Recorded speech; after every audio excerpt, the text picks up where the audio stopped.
Welcome to யூடிஎம்மின் அன்பான உறவுகள் அனைவருக்கும் வணக்கம். நான் உங்கள் ரேணு. என்னங்க எல்லாரும் எப்படி இருக்கீங்க? நல்லா இருக்கீங்களா? நேற்றைய நாள் தகவலெல்லாம் உங்களுக்கு பயனுள்ளதாக இருந்திருக்கும். தொடர்ந்து இன்றைய நாள் தகவல் பார்க்கலாமா? அதுக்கு முன்னாடி நம்ம வீடியோவுக்கு லைக் கமெண்ட் பண்ண அனைத்து உறவுகளுக்கும் ரொம்ப நன்றிங்க. அதுபோலவே இதுவரைக்கும் நம்ம சேனலுக்கு நீங்கள் கொடுத்துட்டு வர ஒத்துழைப்புக்கும் ஆதரவுக்கும் ரொம்ப நன்றிங்க. தொடர்ந்து இந்த ஆதரவை நம்ம சேனலுக்கு கொடுக்கணும்னு கேட்டுக்கிறேன். நம்ம இன்றைக்கான தகவல் பார்க்கலாமா? மறக்காமல் நம்ம சேனலை சப்ஸ்கிரைப் பண்ணுங்கள். நம்ம வீடியோவுக்கு ஒரு லைக் பண்ணுங்கள். ஏன்னா உங்கள் லைக் தாங்க என்னோடய எனர்ஜி. அதனால் மறக்காமல் வீடியோவுக்கு லைக் பண்ணுங்கள். நம்ம சேனலை சப்ஸ்கிரைப் பண்ணிக்கோங்க. மறக்காமல் சப்ஸ்கிரைப் பண்ணிக்கோங்க. அது மாதிரியே டெலகிராம் சேனலையும் மறக்காமல் ஜாயின் பண்ணிக்கோங்க. ஏன் அப்படின்னா நம்ம வீடியோட டிஸ்கிரிப்ஷனில் நம்ம டெலகிராம் சேனலோட லிங்க் இருக்குங்க. மறக்காமல் ஜாயின் பண்ணிக்கோங்க. அதில் தான் வந்து நியூஸ் பேப்பர் கட்டிங் போடுவோம், மந்த்லி PDF போடுவோம், அப் டு டேட் கரண்ட் அஃபேர்ஸோட எல்லா சம்மந்தமான நிகழ்வுகள் சம்மந்தமான எல்லாமே அதில் தாங்க போடுவோம். அதனால் மிஸ் பண்ணிடக்கூடாதுங்கிறதுக்காக ஜாயின் பண்ணிக்க சொல்கிறேன். மறக்காமல் ஜாயின் பண்ணிக்கோங்க. தொடர்ந்து இன்றைக்கான தகவலை பார்க்கலாம். இன்றைக்கி முதல் தகவல் என்னன்னு பார்க்கும்போது, இவர் யார் அப்படின்னா ரஷ்யாவோட விண்வெளி ஆராய்ச்சி மையத்தோட தலைவருங்க. இவர் பேர் பார்த்தீங்க அப்படின்னா யூரி போரிசோவ். எதுக்காக நம்ம இவரை பார்க்குறோம் அப்படின்னா 47 ஆண்டுகளுக்கு பிறகு 47 ஆண்டுகளுக்கு பிறகு முதல் முறையாக ரஷ்யா கடந்த 2023ஆம் ஆண்டில் நாம் சந்திராயன் விட்டோம் பார்த்திங்களா, அந்த டைமில் ரஷ்யா கடந்த 2023ஆம் ஆண்டில் மேற்கொண்ட நிலவு ஆய்வு திட்டம் வந்து தோல்வி அடைஞ்சிருச்சுங்க. அது தொடர்பாக அந்த நாட்டு விண்வெளி ஆய்வு மையமான ராஸ்கோஸ்மாஸின் தலைவர் யூரி போரிசோவ், இவர் தாங்க அவர், அந்த படத்தில் இருக்கிறவர் தான் அவர், யூரி போரிசோவ் அப்படிங்கிறவர். அவர் தான் தலைவர். நமக்கு வந்து நாராயணன் வந்து இஸ்ரோவோட தலைவராக இருக்கார், 11வது தலைவராக இருக்கார். இவர் வந்து ரஷ்யாவோட விண்வெளி மையத்தோட தலைவர் யூரி போரிசோவ். இவரை வந்து பதவி நீக்கம் செஞ்சுட்டாங்க. அஃபீஷியலாக காரணம் எதுவும் சொல்லலைங்க. ஆனால் காரணம் அப்படிங்கிற தகவல் தெரிகிறது என்ன அப்படின்னா, லூனா 25 விண்கலம் மூலிமா அவங்க நிலவோட தென்துருவ பகுதியை ஆய்வு மேற்கொள்வதற்காக கடந்த 2023 செலுத்தப்பட்ட லூனா 25 விண்கலம் வந்து தொழில்நுட்ப கோளாறு காரணமாக நிலவில் தரையிறங்குவதுக்கு பதிலாக விழுந்து நொறுங்கிடுச்சுங்க. ஸோ அவங்க அதனால தான் வந்து பதவி விலகிறாங்க, பதவி நீக்கம் செய்யப்பட்டிருக்காங்கங்கிறது சொல்கிறாங்க. ஆனால் அஃபீஷியலாக சொல்லலை. அதனால தான் நம்ம இந்த தகவலை பார்க்குறோம். அதே மாதிரி ட்ரம்ப் இருக்கார் பார்த்திங்களா, அவர் மட்டும் ஐநா மனித உரிமையிலேருந்து விலகலிங்க. அவரோட சேர்ந்து பின்னாடியே நானும் வரேன்னு இஸ்ரேலும் போயிட்டாங்க. நம்ம நேற்று அதை சொல்ல மறந்துட்டோம். அதனால் இன்றைக்கி ட்ரம்ப்பை பற்றி பார்க்கும்போது அதை சொல்ல ஞாபகம் வந்தது, சொல்லிட்டேன். அவங்களும் ஐநாலேருந்து வெளியே போயிட்டாங்க, இஸ்ரேலும் ஐநாவிலேருந்து வெளியே போயிட்டாங்க. அது மாதிரியே இன்னொரு விஷயம் என்னென்னு பார்த்தோம்னா, அர்ஜென்டினா இருக்குது இல்லைங்களா, நம்ம கேள்விப்பட்டிருப்போம் நாடு அர்ஜென்டினா. அவங்களும் வந்து உலக சுகாதார நிறுவனத்திலிருந்து வெளியேறுவதாக அந்த நாட்டோட தலைவர் ஜேவியர் மிலேயின் அவங்க வந்து அவங்க ஆஃபீஸில் சொல்லியிருக்காங்க. நம்ம ட்ரம்ப் வந்து விலகிட்டார். அது மாதிரி அர்ஜென்டினாவும் வந்து விலகிட்டாங்க, உலக சுகாதார அமைப்புலேருந்து விலகிட்டாங்க. நாம் இன்றைக்கி ட்ரம்ப்பை பற்றி பார்க்க போகிறோங்க. டெய்லி இவரை பற்றியே பார்க்குறோமா அப்படிங்கிறதுங்க. அவர் பதவி ஏற்றதுலேருந்து ஏதாவது ஒரு சாகசம் பண்ணிகிட்டே இருக்கார். அதனால் நம்ம பார்க்க வேண்டியதாக வருதுங்க. இன்றைக்கி என்ன பண்ணுறாருன்னு பார்க்கலாம். அமெரிக்காவில் பெண் பாலினத்துக்கு மாறியவர்கள், அதாவது அமெரிக்காவில் பெண் பாலினத்துக்கு மாறியவர்கள், ஆணாக இருந்து பெண்ணாக மாறுறாங்க இல்லைங்களா, அவங்களுக்கானது தான். ஏற்கனவே அவர் வந்து பதவி ஏற்றோன்னே அங்கே இரு பாலினர்களுக்கு தான் அங்கீகரிக்கப்படும் அப்படின்னு சொல்லியிருந்தார், உத்தரவு போட்டிருந்தார். இது பார்த்திங்கன்னா நமது 3வது பாலினம். பெண் பாலினத்துக்கு ஆண்லேருந்து பெண்ணாக மாறின பாலினத்துக்கு மாறி இருக்காங்க இல்லைங்களா, அவங்களுக்கான ஒரு தடை போட்டிருக்காரு. எதுக்கு அப்படிங்கிற போது, மகளிருக்கான விளையாட்டு போட்டிகளில் பங்கேற்பதற்கு தடை விதிக்கும் உத்தரவில் அதிபர் டொனால்டு ட்ரம்ப் வந்து கையொப்பம் போட்டாருங்க. அவங்க வந்து விளையாட்டில் ஆண் பெண் இவங்க தான் கலந்துக்கணும். மகளிருக்கான விளையாட்டு போட்டியில் வந்து 3வது பாலினம் வந்து கலந்துக்கக்கூடாதுன்னு சொல்லி அதிரடியாக உத்தரவு போட்டுட்டார். ஏன் அப்படின்னா இரு பாலினங்கள் மட்டுமே அங்கீகாரம் அளிக்கப்படும் சொல்லி அவர் உத்தரவு பிறப்பித்தது குறிப்பிடத்தக்கது. அதனால் அந்த வேலையை அவர் பண்ணிட்டார்.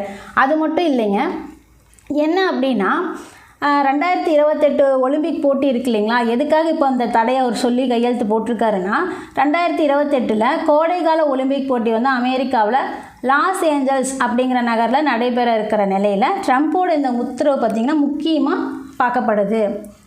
அதே மாதிரி கடந்த ஆண்டு பாரிஸில் நடைபெற்ற ஒலிம்பிக் போட்டியில் ஆணாக இருந்து பெண்ணாக மாறிய அல்ஜீரிய குத்து சண்டை வீராங்கனை பார்த்திங்க அப்படின்னா வீராங்கனை. அவர் பேர் பார்த்தீங்க இமேன் கெலிஃப். அவங்க வந்து மகளிர் குத்துச்சண்டையில் தங்கம் வென்றது பலத்த சர்ச்சைக்குள்ளாச்சு. ஆணாக இருந்து பெண்ணாக மாறி மகளிரோட குத்துச்சண்டை போட்டியில் அவங்க தங்கம் வென்றது வந்து பலத்த சர்ச்சைக்குள்ளாயிருச்சு. அதனாலேயும் இந்த மாதிரி வந்து அவர் ஒரு முடிவு எடுத்திருக்கிறதுக்கு வாய்ப்பு இருக்குதுன்னு சொல்லி தகவல் சொல்லுது. அதே மாதிரி 2025ஆம் ஆண்டிற்கான உலகின் முதல் 10 சக்தி வாய்ந்த நாடுகளோட பட்டியலில் ஃபோர்ப்ஸ் வெளியிட்டிருக்காங்கங்க. ஆண்டுதோறும் வெளியிடுவாங்க, இந்த வருஷம் வெளியிட்டிருக்காங்க, ஃபோர்ப்ஸ் வெளியிட்டிருக்காங்க. இதில் 10ல் யார் ஃபஸ்ட்டுன்னு பார்க்கும்போது நாம் இல்லைங்க, கை நீட்டி பேசிகிட்ருக்காரு, இவர் தான் வந்து வல்லரசு நாடுகளில் இவங்க தாங்க முதல்ல சக்தி வாய்ந்த உலக வல்லரசு நாடுகளில் இவங்க தான் வந்து அந்த பட்டியலில் முதல் இடத்துல இருக்காங்க. நாம் வந்து 12வது இடத்துல இருக்கோங்க. தகவல் என்னென்னா 2025ஆம் ஆண்டில் வந்து இவங்க ஃபோர்ப்ஸ் வந்து வெளியிட்டிருக்காங்க இல்லைங்களா, அதில் முதல் இடத்தை வந்து அமெரிக்காவும் சீனா மற்றும் ரஷ்யா 2ஆம் இடத்தையும் பிடிச்சிருக்குன்னு சொல்லியிருக்காங்க. இஸ்ரேல் பார்த்தோம் அப்படின்னா 10வது இடத்துல இருக்குது. நம்ம வந்து முதல் 10 இடங்களில் இல்லாதது மிகவும் ஆச்சரியமான விஷயம் அப்படிங்கிறது பார்க்கப்படுது. ஏன்னா வந்து இராணுவ வலிமையில் நம்ம 4ஆவதாக இருக்கோம். நிலவில் போய் ஆராய்ச்சி பண்ணி அவங்க ரஷ்யாலாம் தோற்றே போயிட்டாங்க. அமெரிக்கா, சீனா எல்லாருமே வந்து தென் துருவத்தில் போய் அவங்களால சக்ஸஸ் பண்ண முடியல. நாம் சக்ஸஸ் பண்ணியிருக்கோம். சந்திராயன் 3 மூலியமாக போய் இன்றைக்கி சக்ஸஸ்ஃபுல்லாக அது லேண்ட் ஆகி ஆராய்ச்சி பண்ணிகிட்ருக்கோம். இருந்தாலும் நம்மளால் ஏன் வந்து முதல் 10 இடத்துக்குள்ளே வர முடியலைன்னு ஒரு இதாக தாங்க இருக்குது. நாம் வந்து இந்தியா வந்து 12வது இடத்துல இருக்குது. 11வது இடத்துல யார் இருக்கோம் அப்படின்னாங்கன்னா ஐக்கிய அரபு எமிரேட்ஸ் தாங்க இருக்குது. பார்க்கலாங்க. நம்ம 2047 வளர்ந்த பாரதம் ஆயிடுவோம். அப்போ வந்து நாம் 1வதுல வந்துடலாம். 10க்குள்ளே வரலைனாலும் 1வதுக்குள்ளே வந்துடலாம். அடுத்த தகவல் பார்க்கலாம். அதே மாதிரி இவங்க எதை வச்சு கணக்கு பார்க்குறாங்க அப்படின்னா, இந்த ஃபஸ்ட்டு அப்படின்னு எப்படி சொல்கிறாங்க அப்படின்னா, தலைமை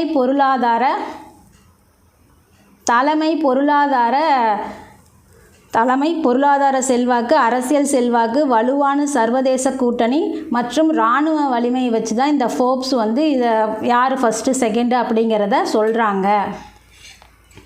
தலைமை, பொருளாதார செல்வாக்கு இதெல்லாம் வச்சு தான் இதனோட அடிப்படையில் தான் வந்து சக்தி வாய்ந்த நாடுகளோட பட்டியலை வந்து இவங்க வெளியிட்டிருக்காங்க. அதே மாதிரி 34.5 கோடி மக்கள் தொகை கொண்ட அமெரிக்கா பொருளாதாரம் பார்த்திங்க அப்படின்னா $30.34 ட்ரில்லியன் இருக்குங்க. நாம் வந்து 146 கோடி மக்கள் தொகையோடு இருக்கிறோம். பார்ப்போம். அடுத்தது உலக வெப்பநிலை. நாம் அடுத்தது பார்க்க போகிறது, நம்ம கேள்விப்பட்டிருப்போம் கடந்த 2024ஆம் ஆண்டு தான் உலகின் அதிக வெப்ப நிறைந்த ஆண்டு அப்படின்னு சொல்லி. இப்போ எதுக்கு இப்படி பார்க்குறோம்? இது இப்போ தான் பார்த்துட்டோமே, கடந்த 2024 தான் வந்து அதிக வெப்ப நிறைந்த ஆண்டுன்னு. இப்போ நாம் பார்க்குறதுக்கு என்ன காரணம் அப்படின்னா, லா நினோ அப்படிங்கிற வளிமண்டல போக்கால் நம்ம வெப்பத்தை வந்து குறைக்கிற மாதிரி இருந்தாலும், அதாவது ஜனவரி மாதத்தோட உலக வெப்பநிலையை தணிக்கக்கூடிய லா நினோ அப்படிங்கிற வளிமண்டல போக்கு நிலவினாலும் புவியோட வெப்பநிலை இதுவரை எந்த ஒரு ஜனவரி மாதமும் பதிவு செய்யப்படாத அளவுக்கு அதிகபட்ச அளவில் பதிவாகியிருக்குன்னு சொல்லி தகவல் சொல்லியிருக்குங்க. வானிலை மையம் சொல்லியிருக்காங்க. ஐரோப்பிய வானிலை மையம் தான் இதை தகவலை சொல்லியிருக்காங்க. 2024ஆம் ஆண்டு தான் உலகின் அதிக வெப்ப நிறைந்த ஆண்டுன்னு சொல்லியிருந்தாலும் இப்போ ஜனவரி மாதத்துக்கும் வந்து அதிகமாக இருக்குது அப்படிங்கிறது தான் நாம் பார்க்க போகிற தகவல். அடுத்து நம்ம பார்க்கலாம் என்னென்னு. அடுத்த தகவல் போகலாம். ஆனால் ரொம்ப வெப்பம் அதிகமாக இருக்குங்க. கால மாற்றம் பார்த்திங்க அப்படின்னா எப்படி போகுமோ தெரியல. நம்ம அடுத்த தகவல் பார்க்கலாம். இது என்னடா கோட்டை அப்படின்னு பார்க்குறீங்களா? வில்லியம் கோட்டை, கொல்கத்தாவில் இருக்கிற வில்லியம் கோட்டைங்க. இது என்ன தகவல் அப்படின்னு பார்க்கும்போது இதோட பேரை மாற்றிருக்காங்க. நம்ம ஏற்கனவே ஏகப்பட்ட பேரை மாற்றிருக்கோம். அதில் இப்போ பார்த்திங்க அப்படின்னா இதோட பேரை மாற்றிருக்காங்க. கடந்த டிசம்பர் 24 மாற்றிருக்காங்க. இன்னும் வந்து அது ஒப்புதல் ஆகிருக்கு மாற்றுறது. அதுக்காக தான் வந்து பார்க்குறோம் இந்த கோட்டையை. ஃபோர்ட் வில்லியம் கோட்டை, கொல்கத்தா. பிரிட்டிஷ் ஆட்சியில் 1781 கட்டப்பட்ட ஃபோர்ட் வில்லியத்திற்கு இங்கிலாந்து மன்னர் வில்லியம் 3ஆவதோட பெயரை தான் வச்சுருந்தாங்க. இப்போ தான் நாம் வந்து அதை மாற்றுறோம். என்ன அப்படின்னா விஜய் துர்க் அப்படின்னு மாற்றுறோம். வில்லியம் கோட்டை அதை வந்து விஜய் துர்க் அப்படின்னு மாற்ற போகிறோம். பேர் மாற்றி வச்சு இனிமேல் நம்ம வந்து இதை கூப்பிடும்போது Vijay Durg hi how are you அப்படின்னு கேட்கணுங்க. அதே மாதிரி இதை மட்டும் நம்ம மாற்றலை. விஜய் துர்க் அப்படின்னா எதில் இருந்து இன்ஸ்பயர் ஆகி இந்த நேம் இவங்க வச்சுருக்காங்க, இது யார்கிட்ட இருந்தது அப்படிங்கிற தகவல் பார்க்கலாம். புதிய பெயர் விஜய் துர்க் என்பது மகாராஷ்டிராவோட சிந்து துர்க் கடற்கரை மீது உள்ள பண்டைய கோட்டை பெயர்லேருந்து இன்ஸ்பயர் ஆகி வச்சாங்கங்க. அந்த கோட்டை யாரோடது அப்படின்னா சத்ரபதி சிவாஜி மகாராஜா இருக்கார் இல்லைங்களா, அவரோட தலைமையில் மராத்தா இராணுவத்தோட பலமான கப்பல் படை மையமாக அது இருந்துச்சு. அதாவது சிந்து துர்க், அதிலிருந்து இன்ஸ்பயர் ஆகி தான் இப்போ விஜய் துர்க் அப்படின்னு வந்திருக்குது. விஜய்னா வெற்றி துர்க் அப்படின்னு வந்திருக்குதுங்க. இது மட்டும் இல்லை, இது மாதிரி நிறையா பெயர் மாற்றங்கள் இருக்குது. நம்ம ஒரு 2-3 தெரிஞ்சுக்குவோம். பைசாபாத்தை அயோத்தியான்னு மாற்றிருக்காங்க. 2018ஆம் ஆண்டில் உத்தரப்பிரதேச மாநில அமைச்சரவை முதல்வர் யோகி ஆதித்யநாத் இருக்கார் இல்லைங்களா, அவர் தலைமையில் பைசாபாத் மாவட்டத்தை பெயரை அயோத்தியா மாவட்டமாக மாற்றினாங்க. பைசாபாத் அயோத்தியாவை 2018 மாற்றினாங்க. யோகி ஆதித்யநாத் அவர் முதல்வர் மாற்றினார். அதே மாதிரி அலகாபாத் இருந்து பிரயாக்ராஜ் அப்படின்னு மாறிடுச்சு. இப்போ கும்பமேளா நடந்தது இல்லைங்களா, அதுக்கு ஒரு வாரத்துக்கு முன்னாடி தான் இதை மத்திய அரசு அறிவித்தாங்க. அலகாபாத் பிரயாக்ராஜாக மாறிடுச்சு அப்படின்னு அறிவித்தாங்க. உத்தரப்பிரதேசத்தின் அலகாபாத் நகரம் ஜனவரி 2019 பிரயாக்ராஜ் என்ற பெயரில் மாற்றப்பட்டது. கும்பமேளா நிகழ்ச்சிக்கு ஒரு வாரத்துக்கு முன்னாடி மத்திய அரசு இந்த பெயர் மாற்றத்தை அறிவிச்சாங்கன்னு சொல்லியிருக்காங்க. அதே மாதிரி டெல்லியில் பிரபலமான ராஜ்பாத் அதை கர்த்தவ்யா பாத் அப்படின்னு மாற்றிருக்காங்க. இது போன்ற பிரபலமான இடங்கள்லாம் மாற்றிருக்காங்கங்க, நிறையா மாற்றிருக்காங்க. அதில் 1-2 நம்மளும் தெரிஞ்சுருக்கோம். அது மட்டும் இல்லைங்க, இவங்க தான் பேர் மாற்றுவாங்களா, நாங்களும் தான் பேர் மாற்றுவோன்னு சொல்லி இந்த ஜொமேட்டோவில் நம்ம ஃபுட் சர்வீஸ் பண்ணுவாங்க இல்லைங்களா, அவங்க எட்டர்னல் அப்படின்னு மாற்றிக்கிட்டாங்க. இனிமேல் நம்ம ஜொமேட்டோன்னு சொல்ல முடியாது, எட்டர்னல் அப்படின்னு சொல்லணும். எட்டர்னல் அப்படின்னு பார்க்கும்போது ஜொமேட்டோ 2008 வந்துச்சுங்க. அதுக்கு ஃபஸ்ட்டு பேர் பார்த்தோம் அப்படின்னா ஃபுட்டி பே அப்படின்னு இருந்துச்சு. அதுக்கப்புறம் ஜொமேட்டோ வந்துச்சு. இனிமேல் இது எட்டர்னல் அப்படின்னு நம்ம சொல்லணும், ஜொமேட்டோன்னு சொல்லக்கூடாது, பேர் மாற்றிட்டாங்க. நம்ம அடுத்த தகவல் பார்க்கலாம். இது என்ன டெம்பிள் ஒரு இந்து கோவில் கட்டியிருக்காங்க, மிகப்பெரிய இந்து கோவில். எங்கே அப்படின்னு பார்த்தோம் அப்படின்னா இந்த படத்தில் இருக்கிறது தாங்க இந்த இந்து கோயில். எங்கே அப்படின்னு பார்த்தோம் அப்படின்னா தென்னாப்பிரிக்காவில் மிகப்பெரிய இந்து கோவில் மற்றும் கலாச்சார மையம் ஜோஹன்ஸ்பர்க்கில் திறக்கப்பட்டது. ஜோஹன்ஸ்பர்க் தென்னாப்பிரிக்காவில் இருக்கிற, சவுத் ஆஃப்ரிக்காவில் ஜோஹன்ஸ்பர்க் அப்படிங்கிற இடத்துல மிகப்பெரிய இந்து கோவில் ஓப்பன் பண்ணியிருக்காங்க. அதுதானே இந்த தகவலை நம்ம பார்க்குறோம். அது மாதிரியே இந்திய இராணுவம், நம்ம இராணுவம் பார்த்திங்க அப்படின்னா ஒரு சில குறிப்பிட்ட காலத்துக்கு இடையில் வேறு நாடுகளோட, உலக நாடுகளோட போய் கூட்டு இராணுவம் பயிற்சி எடுப்போங்க. அதில் இப்போ பார்த்தோம் அப்படின்னா இந்திய இராணுவத்திற்கும் மாலத்தீவு தேசிய பாதுகாப்பு படைக்கும் இடையிலான 13வது கூட்டு இராணுவ பயிற்சி எக்குவெரின் அப்படிங்கிறது மாலத்தீவில் தொடங்கிடுச்சு. எக்குவெரின் அப்படின்னா அந்த ஊர் லாங்குவேஜில் நட்பு, ஸ்நேகிதம், ஃப்ரெண்ட்ஸ் எப்படி வேணால் வச்சுக்கலாங்க. அதுக்காக தான் இந்த தகவல் நம்ம இன்றைக்கி பார்க்குறோம். இந்திய இராணுவத்திற்கும் மாலத்தீவு தேசிய பாதுகாப்பு படைக்கும் 13வது கூட்டு இராணுவ பயிற்சி மாலத்தீவில் தொடங்கிடுச்சு இல்லைங்களா. இது இந்தியா மற்றும் மாலத்தீவில் மாறி மாறி நடத்தப்படும் இருதரப்பு வருடாந்திர பயிற்சின்னு சொல்லியிருக்காங்க. 2023ஆம் ஆண்டில் இது ஜூன் 11 முதல் 24 வரை எங்கே நடந்துச்சு அப்படின்னா உத்தரகாண்டில் உள்ள சௌபாடியாவில் நடந்துச்சு.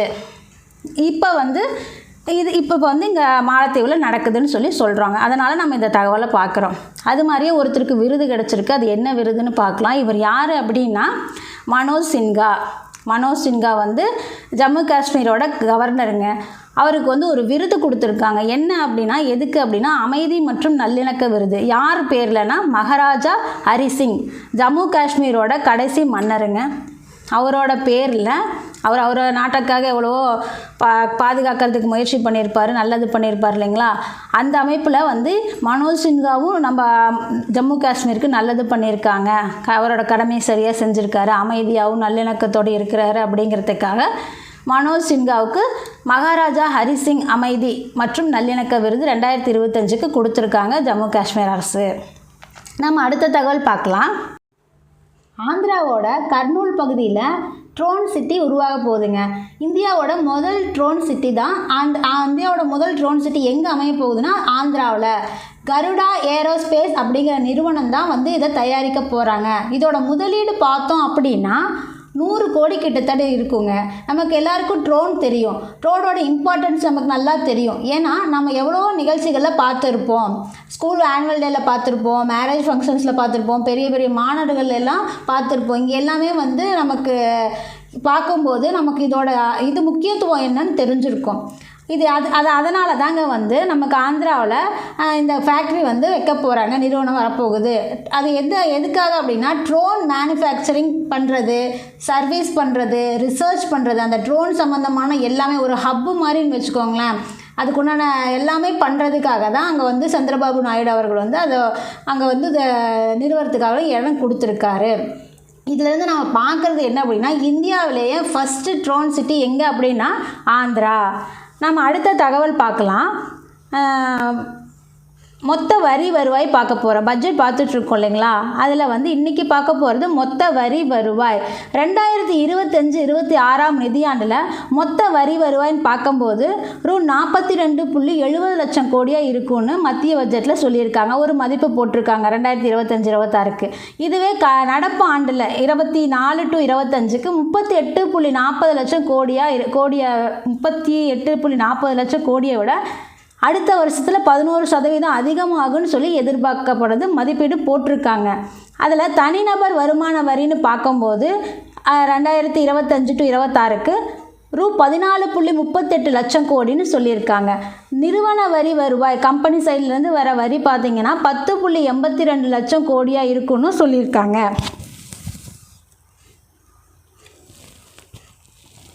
அதுபோலவே நடப்பு நிதியாண்டில் அதை ஒப்பிடும்போது முறையே 14.38% 10.4% இது அதிகரிப்பாகும்னு சொல்லி சொல்கிறாங்க. அதே மாதிரி சரக்கு சேவை வரி வருவாய் இருக்குது இல்லைங்களா, மத்திய ஜிஎஸ்டி மற்றும் இழப்பீட்டு வரின்னு சொல்லுவோம் இல்லைங்களா, அதுதான் வந்து 11.78 லட்சம் கோடியாக இருக்கும். இது வந்து 11% அதிகரிப்புன்னு சொல்லியிருக்காங்க. அதாவது மொத்த வரி வருவாய் பார்த்தீங்கன்னா 42.70 லட்சம் 25-26க்கு மொத்த வரி வருவாய். அதில் இப்போ நடப்பில் 38.40, அது 11% அதிகமாக போகுது அப்படிங்கிறதும், தனிநபர் வருமான வரி 14.38ங்கிறதும், நிறுவனம் மூலயமா கிடைக்க போகிறது 10.82 லட்சம் அப்படிங்கிறதும், சரக்கு சேவை வரி வந்து 11.78 லட்சங்கிறதும் நாம் இங்கே பார்க்குற தகவல். நம்ம அது மாதிரியே வேளாண் துறைக்கு எவ்வளோ நிதி ஒதுக்கியிருக்காங்க அப்படிங்கிறத நம்ம பார்க்கலாம். வேளாண் துறை பார்க்கும்போது மத்திய பட்ஜெட்டில் வேளாண் துறைக்கு 6 புதிய திட்டங்கள் போல அறிவிப்பு செஞ்சுருக்காங்க. கிசான் கடன் அட்டை நம்ம கேள்விப்பட்டிருப்போம். அந்த கடன் அட்டை மூலயமா விவசாயிகள் வந்து இது வரைக்கும் மானிய கடன் வரம்பு வந்து 3 லட்சம் தான் இருந்துச்சு. இப்போது இதிலிருந்து 5 லட்சமாக மாறுது அப்படின்னு சொல்லி நிதி அறிக்கையில் சொல்லியிருக்காங்க. அதே மாதிரி ஒட்டுமொத்த வேளாண் துறைக்கும் 1,71,00,000 ஒதுக்கப்பட்டிருக்கு. அதுபோலவே வேளாண்மை மற்றும் விவசாயிகள் நலத்துறைக்கும் 1.37 கோடி ஒதுக்கப்பட்டிருக்கிறதா சொல்கிறாங்க. இது என்ன அப்படின்னு பார்க்கும்போது இந்த வேளாண் துறை பற்றி நம்ம என்ன தகவல் பார்க்க போகிறோம் அப்படின்னா, குறைந்த வேளாண் உற்பத்தியை கொண்ட 100 மாவட்டங்களை உள்ளடக்கிய பிரதமரோட தன் தானிய வேளாண் திட்டம் நம்ம கேள்விப்பட்டிருப்போம் இல்லைங்களா, அது வந்து மாநில அரசோடு இணைஞ்சு செயல்படுத்தப்படும்னு சொல்லியிருக்காங்க நிதியமைச்சர் அவர்கள். தற்சார்பு திட்டம் அப்படின்னு பார்க்கும்போது பருப்பு உற்பத்தியில் தன்னிறைவு இலக்கை அடைவதற்கு முக்கிய உந்துதலாக துவரம்பருப்பு. தன்னிறைவுன்னா நாமளே உற்பத்தி அதிகம் பண்ணிக்கிறது தாங்க, இறக்குமதி பண்ணுறதுக்கு பதிலாக நம்ம நாட்டிலே உற்பத்தி அதிகம் பண்ணுறது தான் தற்சார்பு திட்டத்தோட இதுங்க. பருப்பு உற்பத்தியில் தன்னிறைவு இலக்கை அடைவதற்கு முக்கிய உந்துதலாக துவரம்பருப்பு, உளுத்தம்பருப்பு, மைசூர் பருப்பு ஆகியவற்றோட உற்பத்தி அதிகரிப்பில் கவனம் செலுத்தும் 6 ஆண்டுகால சிறப்பு திட்டம் தொடங்கப்படும்னு இந்த அறிக்கையில் சொல்லியிருக்காங்க. மக்கானா வாரியம்னா தாமரை விதைகள் இருக்கு இல்லைங்களா, அதுதாங்க. அதுக்காக பீகார்லிங்க கவனிச்சுக்கோங்க, பீகாரில் மக்கானா உற்பத்தியை அதிகரிக்க பிரத்யேக வாரியம் அமைக்கப்படும்னு நம்ம நிதி அறிக்கையில் சொல்லியிருக்காங்க. அது மட்டும் இல்லை, மீன்பிடி கட்டமைப்பு ₹60,000 கோடி மதிப்பிலான மீன் ஏற்றுமதியோட மீன் மற்றும் மீன் வளர்ப்பில் உலக அளவில் 2வது பெரிய உற்பத்தியாளராக இந்தியா இருக்குங்க. இந்தியாவோட நிலையை அங்கீகரித்து அந்தமான் நிக்கோபர் மற்றும் லட்சத்தீவு போன்ற இந்திய பிரத்யேக பொருளாதார மண்டலத்தில் நிலையான மீன்பிடி கட்டமைப்பை அரசு அறிமுகப்படுத்தணும் இந்த வேளாண் துறை இந்த பட்ஜெட்டில் சொல்லியிருக்காங்க. நாம் இன்றைக்கி பார்த்த தகவல் எல்லாம் வேளாண் துறையோட முடிவடையுதுங்க. நாம் மேலும் இந்த தகவலெல்லாம் உங்களுக்கு பயனுள்ளதாக இருக்கும். நம்ம மேலும் நாளைக்கான தகவல்களை நாளை வீடியோவில் பார்க்கலாம். இது வரைக்கும் இந்த தகவலெல்லாம் இந்த தகவல் உங்களுக்கு ஏதாவது சந்தேகம் இருந்ததுன்னா நம்ம கமெண்டில் போடுங்க. நம்ம அதுக்கு அந்த ஆன்சர் பண்ணுறோம். வீடியோ பிடிச்சிருந்தா லைக் பண்ணுங்கள். மறக்காமல் நம்ம சேனலை சப்ஸ்கிரைப் பண்ணுங்கள். தொடர்ந்து நமக்கு கொடுத்துட்டு வர ஆதரவுக்கு ரொம்ப நன்றிங்க. நாளைக்கான வீடியோவில் சந்திக்கலாம். நாளைக்கான தகவல்களோடு சந்திக்கலாம். உங்களிடமிருந்து விடைபெறுவது உங்கள் ரேணு.